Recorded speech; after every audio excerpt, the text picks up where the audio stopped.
Hello everyone, কেমন আছেন সবাই? আজকে অনেকদিন পর ক্রিকেট নিয়ে কিছু বলতে চাচ্ছি, আপনাদের সাথে কিছু শেয়ার করব।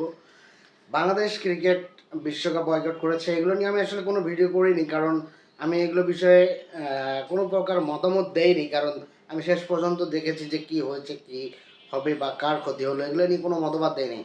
দেখ, আজকে যে বিষয়টা নিয়ে কথা বলবো সেটা হলো ইন্ডিয়া পাকিস্তানের ম্যাচটা নিয়ে একটা কথা বলবো।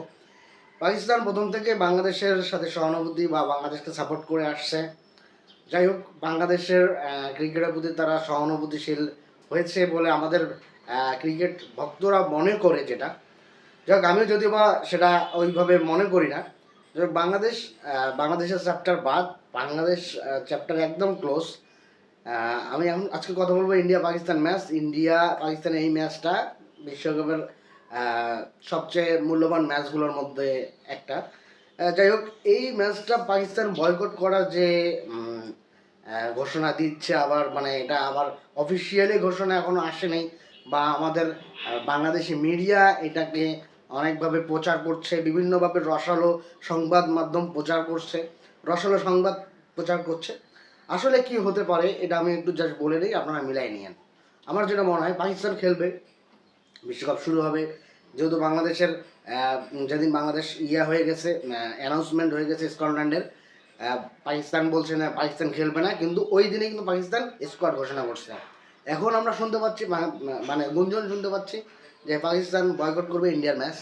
এবং যেদিন এই গুঞ্জনগুলো উঠছে, এখন পাকিস্তান আবার তাদের জার্সি উন্মোচন করেছে, তারা জার্সি উন্মোচন করেছে। যাই হোক, এটা হলো পাকিস্তানের রূপ, মানে মুখে বলে একটা করে এক একটাই। যাই হোক, এখন পর্যন্ত বাংলাদেশের ইস্যুতে পাকিস্তান ইন্ডিয়ার সাথে ম্যাচ বলতেছে যে বাংলাদেশ ইস্যুতে পাকিস্তান ইন্ডিয়ার সাথে ম্যাচ উইথড্র করবে। এটা কিন্তু বাংলাদেশের কোনো ইস্যু না, বাংলাদেশের একটা সামান্য একটা ইস্যু, এটাকে দাঁড় করায় পাকিস্তান তাদের স্বার্থসিদ্ধি করতেছে, বা আমাদেরকে পাকিস্তান চাচ্ছে তাদের একটা ব্র্যান্ড ভ্যালু বানানো, কারণ পাকিস্তান কি বলবে, পাকিস্তান কি করবে, এটার জন্য বাংলাদেশি ক্রিকেট ভক্তরা অপেক্ষায় আছে। এতে তাদের তাদের তাদের ভ্যালুটা বাড়ছে। হ্যাঁ, তারা এই উত্তেজনাটা আসলে ধরে রেখেছে, তারা নিজের ব্র্যান্ড ভ্যালুর জন্য আসলে এটা, যে বাঙালিরা তাদেরকে নিয়ে বেশি মাতামাতি করছে, এই মাতামাতি আসলে দরকার নেই, এবং তারা এই ভাইবটা ধরে রাখছে। এইটাই আমি যতটুকু ভাবছি বা আমার মনে হচ্ছে, পাকিস্তান তাদের ভাইব এবং তাদের কি বলে এটা, পেস্ট্রিজ ধরে রেখে বাংলাদেশকে, একটা বাংলাদেশের ভিতরে যে এত বড় একটা জনপ্রিয়তা, একটা ক্রিকেটের জনপ্রিয় একটা দেশ, সেখানে একটা ভাইব ক্রিয়েট করছে পাকিস্তান। দিন শেষে কিন্তু পাকিস্তান, আমার যেটা মনে হয়, পাকিস্তান ইন্ডিয়ার সাথে ম্যাচটা খেলবেই। আর যদি না খেলে তাও একটা কারণ আছে। এখন পর্যন্ত টি-20 বিশ্বকাপে যতবার দেখা হয়েছে, মিনিমাম 80 থেকে 90% ম্যাচ পাকিস্তান কিন্তু হেরেছে ইন্ডিয়ার সাথে। যে এই ম্যাচ যদি নাও খেলে না, পাকিস্তান অন্তত সসম্মানে থাকতে পারবে, এটাও একটা কারণ আছে। পাকিস্তান ইন্ডিয়ার সাথে ম্যাচ বয়কট করবে, কারণ তারা পাকিস্তান ইন্ডিয়ার সাথে পারে না, ইন্ডিয়ার সাথে জিততে পারে না।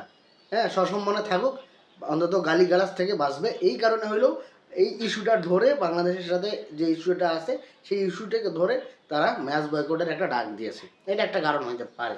যাই হোক, আমার যেটা মনে হয়, পাকিস্তান শেষ পর্যন্ত ইন্ডিয়ার সাথে ম্যাচটা খেলবে, এবং বিশ্বকাপের এগুলো নাটক দেওয়া কোনো কিছুই থাকবে না। যারা পাকিস্তান জাস্ট একটা ভাইব ক্রিয়েট ক্রিয়েট করছে, যে তারা এ করবে, ওটা করবে, এটা করবে, কিন্তু পাকিস্তান কিছুই করবে না। এটাই আমার মনে হয়। আপনাদের মতামত যদি থাকে আপনারা অবশ্যই জানাবেন। ধন্যবাদ সবাইকে।